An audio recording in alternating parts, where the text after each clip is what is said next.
Assalamualaikum warahmatullahi wabarakatuh. Alhamdulillah Alhamdulillahi ala ihsani wa syukru lahu ala taufiqihi wa amtinani.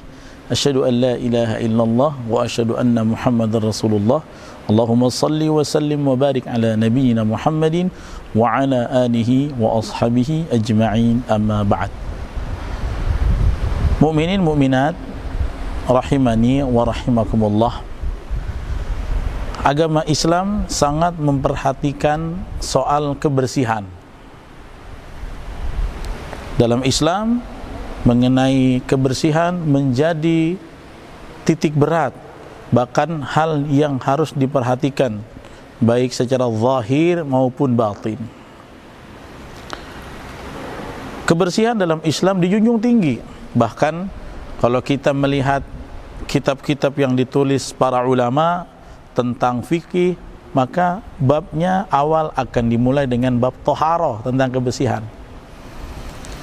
Nah, begitu juga dalam ibadah salat.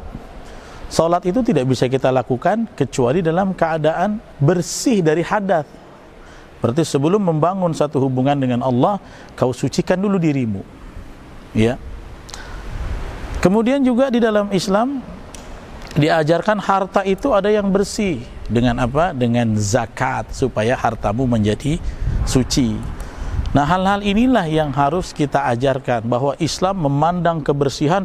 Bahkan Nabi SAW mengistilahkan kebersihan di dalam Islam itu adalah separuh kesempurnaan iman. Apa kata Nabi SAW? At-tuhur syatrul iman. Kebersihan itu separuh daripada keimanan.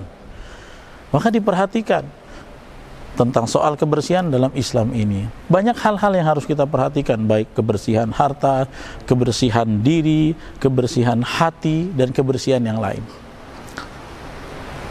Salah satu hal yang luar biasa diajarkan dalam Islam, satu hari Nabi SAW pernah yamur alal maqabir, beliau melewati sebuah pekuburan.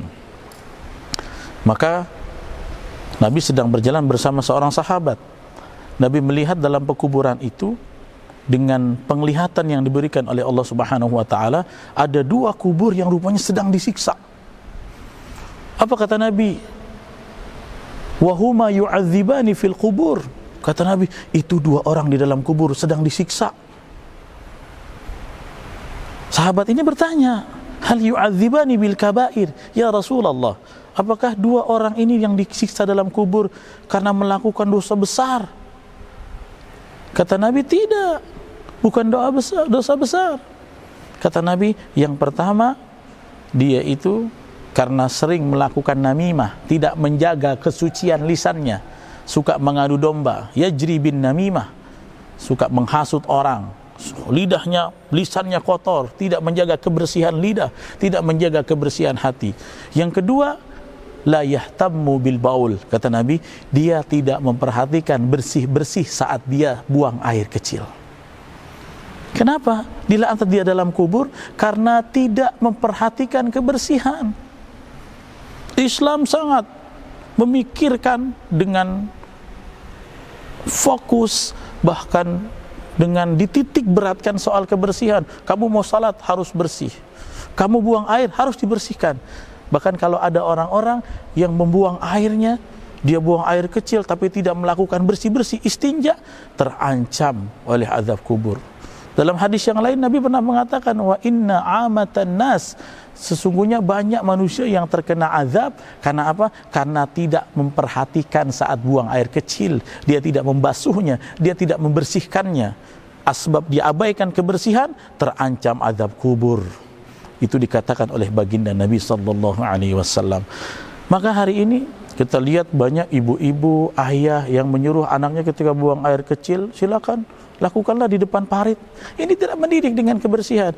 Islam menganjurkan kita untuk menerapkan kebersihan kepada anak keturunan kita dalam semua aspek.